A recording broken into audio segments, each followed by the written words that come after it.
महमूद जी की एंट्री हुई है। सो मैं महमूद का बॉम्बे टू गोवा में जो महमूद अली बने थे वो सेम गेटअप है। ओके, तो वैसे आप कितना इंस्पायर हैं महमूद जी से? और यार कोई भी आई थिंक बहुत पुराने एक्टर हैं, बहुत कमाल के एक्टर हैं, बहुत बड़े कॉमेडियन रह चुके हैं वो। और ऑफ कोर्स बहुत अच्छे सिंगर थे, कॉमेडियन थे, उन्होंने बहुत बड़ा बड़ा एक सिग्नेचर क्लासिक्स ऑल टाइम जो रहे हैं वो उन्होंने किए हैं। तो I think all of us in our lives, actor non actors, सभी इंस्पायर्ड हैं, सभी उनके सॉन्ग्स में मस्ती करते हैं। तो महमूद जी की रियल लाइफ को आप आज जी रहे हैं, जी, तो आपको कैसा फील हो रहा बहुत अच्छा लग रहा है। है? ओके, और ये जो यूनिफॉर्म का ये गेटअप है, इसको पहनने में तकलीफ आ रही है? गर्मी लग रही है बहुत, क्योंकि अंदर पूरा स्टफिंग पहनी हुई है, अंदर Okay. बहुत वो है, ये पूरा वन पीस है नीचे से ऊपर तक। ओके, ये नहीं, इसके नीचे जो मैंने पहना हुआ है मोटा दिखने के लिए, तो उसमें पूरी स्वेटिंग हो रही है, बहुत गर्मी लग रही है। तो कहानी कुछ बताइए कि अभी क्या चल रहा है? कहानी के बारे में तो आप ही बताओगे ना, कहानी के बारे में क्या? कहानी के बारे में तुम बताओगे नहीं? अरे बताओ ना यार। कहानी के बारे में इसने जैसा अभी बताया, महमूद जी का ट्रैक आ रहा है। हम लोग मुंबई से वापस आए हैं कुछ चैलेंज लेकर, तो वो चैलेंज को कैसे पूरा किया जाए, भगवान ने हमें कुछ इंडिकेशंस दिए हैं कि इस तरीके से हम लोग कुछ तो कर सकते हैं। तो इसीलिए ये महमूद जी बनकर मुंबई को मथुरा लेकर आने का सोच रहे हैं। कि वैसे अभी इंडिपेंडेंस डे आ रहा है, तो इसको देखकर राष्ट्र को आप क्या मैसेज देना चाहेंगे? खुश रहें, दूसरों को भी खुश रहने दें, दूसरों की हेल्प करें, कचरा ना फैलाएं। स्वच्छ भारत जो मोदी जी ने बोला है, प्लीज़ आप रास्ते में चलते फिरते जो भी खाते पीते फेंकते हुए चले जाते हैं वो सब ना करें। अपना इंडिया है तो साफ़ रखें अच्छे से, वरना हम ही लोग हैं जो बाहर के एग्जांपल्स कोट करते हैं कि यार फॉरेन इतना क्लीन रहता है। तो आई थिंक हम लोग अगर सब लोग सोचें तो हम लोग भी इंडिया को उतना क्लीन कर सकते हैं। और आई एम श्योर बहुत सारे लोग ऐसा करते होंगे, पार्टीज़ होती हैं या डेली बेसिस पे खाना बहुत सारा फेंक देते हैं ज़्यादा बनाकर। तो मेक श्योर कि अगर आपके घर खाना ज़्यादा बन गया है तो आप हेल्प करें आसपास। हम इंडिया में ऐसे काफ़ी लोग हैं जो रास्ते पे खाना मांगते हैं या खाना नहीं मिलता उन्हें ठीक से 2 टाइम का, तो खाना फेंके नहीं, जितने लोगों की हेल्प कर सकते हैं उतने लोगों की हेल्प करें। तो आप दोनों किस तरह से सेलिब्रेट कर रहे हैं? लेट्स सी, अगर शूट नहीं होगा उस दिन तो बैठेंगे, परेड देखेंगे, वो सब करेंगे। परेड तो होती नहीं है 26 जनवरी को। अभी कहा कि हमने अभी एडिट करने का सोचा, तो अभी आपको बोलते बोलते मुझे रियलाइज़ हुआ कि हाँ हम भी कोशिश 15 करेंगे अगस्त को कुछ इंडिपेंडेंस डे पे कुछ करेंगे ऐसा, कुछ जैसा अच्छा मैम ने कहा है। करेंगे।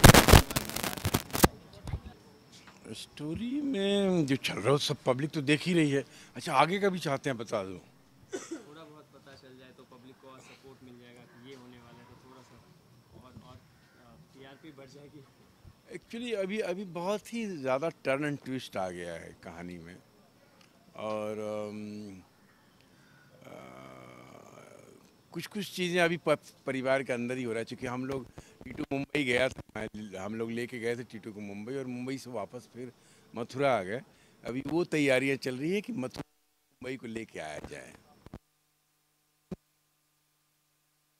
टीटू को देखा गया था कि वो महमूद साहब वाले गेटअप में थे, महाराज क्या चल रहा है? हो सकता है महमूद साहब ही आ जाए पिक्चर में। ओके, तो वैसे ही कॉमेडी धमाल जैसे महमूद साहब किया करते थे, या फिर ये थोड़ा सा डिफरेंट होगा उनका गेटअप? वैसा ही कुछ करेंगे मेरा ख्याल है, वैसा ही कुछ करेंगे, कोशिश करेंगे। वैसा तो नहीं होगा, महमूद साहब लेजेंडरी थे, वैसा नहीं हो पाएगा, लेकिन हमारा एक्टर भी कमाल है, ये भी कमाल करेगा। तो आपका क्या कुछ चल रहा है?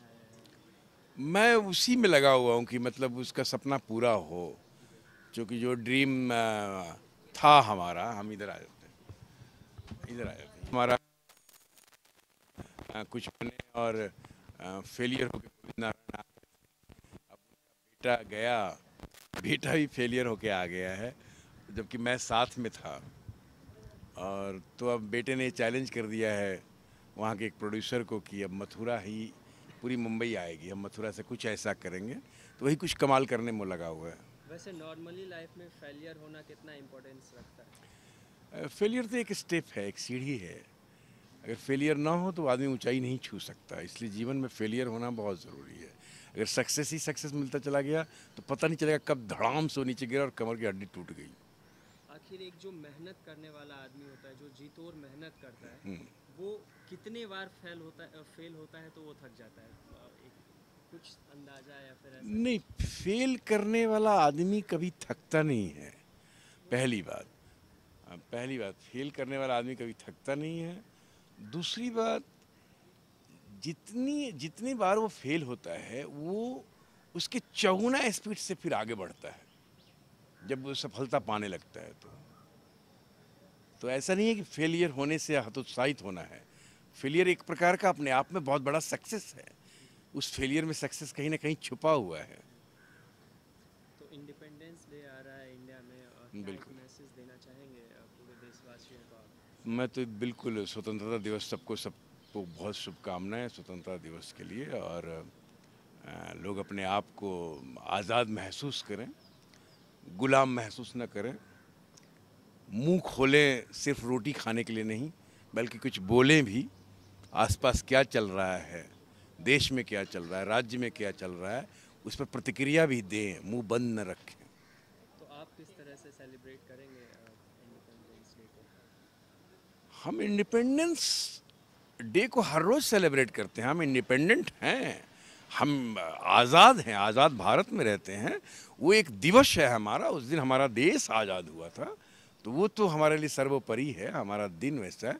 उस दिन हम शहीदों को श्रद्धांजलि देते हैं, शहीदों को याद करते हैं और बड़ा मन और लगन से तिरंगा लहराते हैं, बच्चों के साथ राष्ट्रगान गाते हैं, बड़े खुश रहते हैं, प्रसन्न रहते हैं।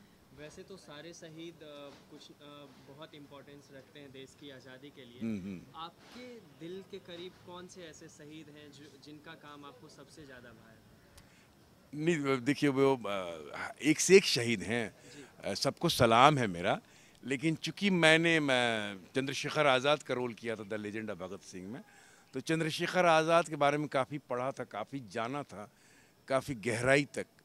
तो वो मेरे दिल के बड़े करीब हैं और वो एक चुनौती थे अंग्रेज़ों के लिए, एक दहशत थे और कमाल शहीद हुए वो हमारे यहाँ के।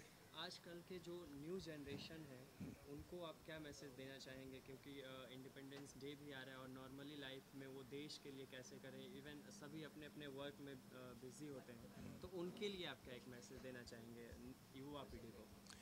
युवा पीढ़ी को मैं यही मैसेज देना चाहूँगा कि स्वतंत्र भारत में रहते हैं, इस आज़ादी की कीमत समझें, क्योंकि ये आज़ादी आसानी से नहीं मिली है और इसके लिए हमारे देश के जितने क्रांतिकारी थे सब ने शहीदी पाई है, अपना बलिदान दिया है। और उन बलिदान देने वाले उन क्रांतिकारियों का महत्व समझें, उनके बारे में जानें, जो कि नई पीढ़ी में काफ़ी लोग भूलते चले जा रहे हैं। कई शहीदों का नाम भी नहीं जानते। ये बड़ी ही शर्म की बात लगती है। तो नई पीढ़ी को ये बताना भी बहुत ज़रूरी है। लेकिन चूँकि ये भी इसमें नए जनरेशन को, मैं नई पीढ़ी को मैं दोष नहीं दूंगा, इसमें मैं दोष दूंगा अपने देश का जो सिस्टम है, जो राजनीतिक सिस्टम है ख़ासकर, वो जो एक ढांचा है, वो उस ढांचे ने बहुत कुछ ख़राब करके रखा हुआ है। तो ये राजनीतिक सिस्टम सुधरेगा कैसे और किसके थ्रू सुधरेगा, इस पे भी आप थोड़ी सी टिप्पणी करें। नहीं, वक्त आएगा तो वो सुधर जाएगा। ये बहुत ही बृहद विषय है। लेकिन वक्त को लाएगा कौन सा? देखिए, वक्त आता चला जाता है, वक्त आता है और जाता है, वक्त को कोई लाता नहीं है। वक्त तो चल ही रहा है। तो कुल मिला के आप यही कहना चाहते हैं युवा पीढ़ी को कि आप इंतज़ार करें, अपने आप अच्छा हो जाएगा? नहीं, इंतज़ार करने के लिए नहीं कह रहा हूँ मैं तो कह रहा हूँ कि मुंह खोलो सिर्फ रोटी खाने के लिए नहीं, बोलने के लिए भी। अपने आसपास क्या हो रहा है उस पर प्रतिक्रिया भी दो, अपने आप चीज़ें सुधर जाएंगी। दिक्कत यह है कि नई पीढ़ी रिएक्ट ही नहीं करती, प्रतिक्रिया ही नहीं देती, बोलती ही नहीं। सब पता नहीं किस धुंध में छुपे हुए हैं और उन पर उनकी जहन में एक किस तरह की बदली छाई हुई है कि उनको पता ही नहीं है कि क्या हो रहा है, नहीं हो रहा है। क्योंकि एजुकेशन सिस्टम भी एक कमाल का थोपा है, पैसे कमाने वाला एजुकेशन सिस्टम, कि बच्चा अभी +2 हुआ नहीं और उसको तरह की पढ़ाइयाँ दे दो जिसमें वो लाख रुपए का महीना कमाना शुरू कर दे, 50,000 का महीना कमाना शुरू कर दे। और बच्चे का एम्बिशन भी यही है, क्योंकि 25 साल के बच्चे को लाख रुपए 1.5 लाख रुपए का महीना का नौकरी मिल जाता है तुरंत पढ़ाई से। उसको क्या मतलब है बाकी चीज़ों से? मैं क्यों बोलूँ, मैं तो ठीक हूँ, मैं तो न तो कमा रहा हूँ, बढ़िया पहन रहा हूँ, बढ़िया खा रहा हूँ, बाप माँ के लिए कर रहा हूँ। बच्चे इसी में मगन हैं और जो सिस्टम है वो भी चाहती है बच्चे इसी में उलझे रहे हैं। बाकी चीज़ों में जो हम गलत कर रहे हैं, जो हमारे देश की सिस्टम है, वो चाहते हैं कि हम जो गलत कर रहे हैं उस पर इनकी ये ना हो। क्योंकि युवा पीढ़ी जो है, जो नौजवान जो है देश के, ये बड़े बड़े साम्राज्य को पलट दिया है जब इन्होंने प्रतिक्रिया दी है, जब ये रिएक्ट किया है इन्होंने तो। लेकिन आज गड़बड़ ये है कि रिएक्ट नहीं करते हैं। आज़ादी को इतने साल हो गए और आज़ादी के बाद आज पूरा देश लगभग वेस्टर्न कल्चर एडॉप्ट कर चुका है, तो ये कहीं ना कहीं अच्छा है या बुरा है? इसके नहीं, पूरा देश नहीं, ये गलत नहीं, पूरा देश बिल्कुल पश्चिमी ढांचे में नहीं ढला है, बिल्कुल नहीं ढला है। शर्ट पैंट पहनना शुरू हो गए हैं। कपड़ा पहनने से दिल अमेरिकन नहीं होगा, दिल अंग्रेज नहीं होगा, अंग्रेजी बोलने से भी नहीं होगा, दिल हिंदुस्तान का ही रहेगा। और दिल जो है वो शरीर को चलाता है, कपड़ा नहीं चलाता है। दिल और दिमाग जो कहता है शरीर वही करता है। शरीर पे कपड़ा पहन लेने से दिल और दिमाग नहीं चलता, ये समझने वाली बात है।